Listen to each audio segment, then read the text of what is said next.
Hey guys, Mark here with Promevo TV, and today I'm continuing to plow through our backlog of older yet still popularly selling devices. I'm here today with two models from HP, the HP 11G5 and the HP 11G5EE. Both incredibly budget friendly, and they're somewhat similar, so they're actually getting covered together.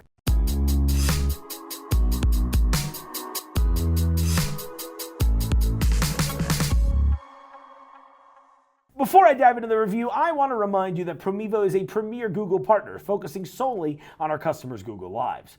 We here at Promevo want to engage with as many people as possible to share all of our offerings, from G Suite to Chrome devices to software solutions like our very own G Panel and G Scholar to help build and maintain your Google Life needs. If you want to know more about us, just go ahead and click this little guy right here. All right, time for the spec sheet. Get ready to pause.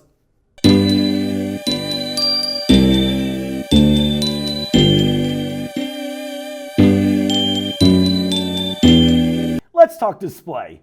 Both devices sport an 11.6-inch HD, and that's 1366 by 768 display. There are minor differences in the display technology. One uses the WLED, and that's the standard 11G5, and the other one is listed as a UWVA. But I would give an edge slightly to the standard model here. I should mention that both devices are also available in touchscreen forms, but my models are not touchscreens, just so you know. Regardless, the screen is about what you'd expect at this $200-ish price point, more than serviceable, but just not life-changing. Overall, on both, the colors are pretty good, but they do begin to wash out a bit near maximum brightness, and this is way more noticeable on the Education Edition. Regardless, the screen is very clear on both devices and very easy to use from different angles. These devices also offer a 180-degree hinge to prevent damage when opening. Okay, I guess I lied. Actually, just the Education model has a 180-degree hinge. Let's talk power. Both devices are powered by the popular Intel Celeron N3060 processor and are available with up to 4 GB of RAM, which is what's found in the model I'm testing, by the way. Again, as I'm sure I've said repeatedly during this review, and if I haven't, depending on how the edit came out, these devices sit right around the $200 mark, meaning that they're going to be very budget friendly and they're going to perform pretty well. But I think it's safe to mention that it will not be one that you'll probably list as incredible or the best computing experience of my lifetime, unless you're just one of those people who uses adjectives poorly, and everything is either this is the best thing ever or this is the worst thing ever. The Octane scores as well, they're fair, they're about what you'd expect from these as well. Let's talk battery.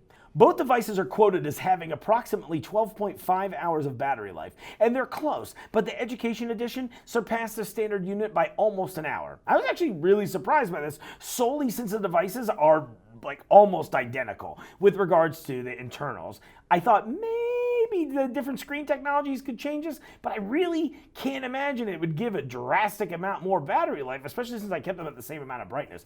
Seriously, do any of you have any thoughts on why that might be? I'm actually just curious at this point, but regardless, they did pretty well in their battery tests. Let's talk input methods. Thankfully, HP recognizes that people who buy computers with keyboards want keyboards that feel nice, even at lower prices.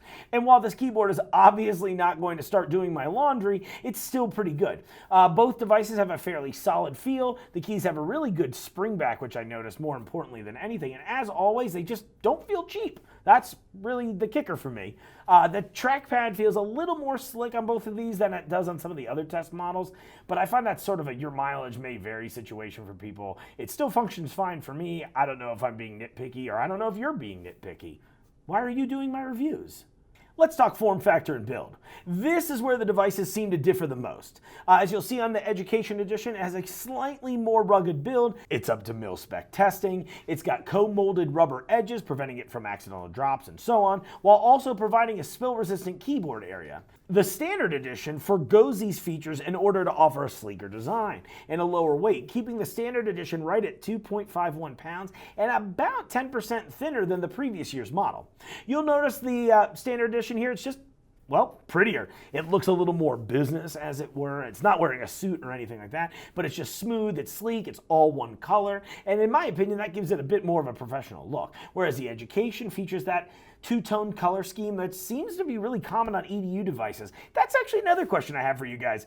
Is that a thing? Do schools want two-tone devices? I want to know about that marketing campaign. Let's talk ports.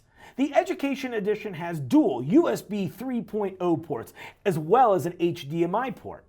The standard edition offers dual USB 3.1 ports with available USB boost and an HDMI port. Both devices feature an SD card slot, and a word of warning here, the SD card does not sit flush within the unit, so be careful if you're moving things around. Here's my final word. These are actually two of the better cheap devices that I've reviewed recently. They performed almost identically for me, and I would actually put the 11G5EE above the previous two Lenovo's that I've used and reviewed here. The HP models just feel better. They're a little more sturdy, they look a little more professional and polished, and they've got a similar price point. The performance is good enough, and I would argue maybe even a touch better than some of the other ones I've recently reviewed, but still, it's a $200 Chromebook. It's probably not going to blow your mind. It's a pretty great choice regardless if you need an inexpensive computing solution. I could see these doing very well in schools. All right, everyone, I know we're obviously a business and I love receiving paychecks, because how else would I afford my SNES Classic that already went out of stock when I tried to pre-order it? But I have to remind you, if you are a business, place of education, government facility, or nonprofit organization, please let Promevo be your provider for all of your Google Life needs. Visit shop.promevo.com for more. Click this little guy in the corner here to check out these HP devices on our shop. Get connected with a sales rep and get a quote made. Oh, you've got a quote from a competitor? Well, I'd love to grab it and just give you a better price on it. Go ahead and get in touch with us. As always, thanks for watching. Please like, share, and subscribe to our content for more sweet stuff like this, and I'll see you next time.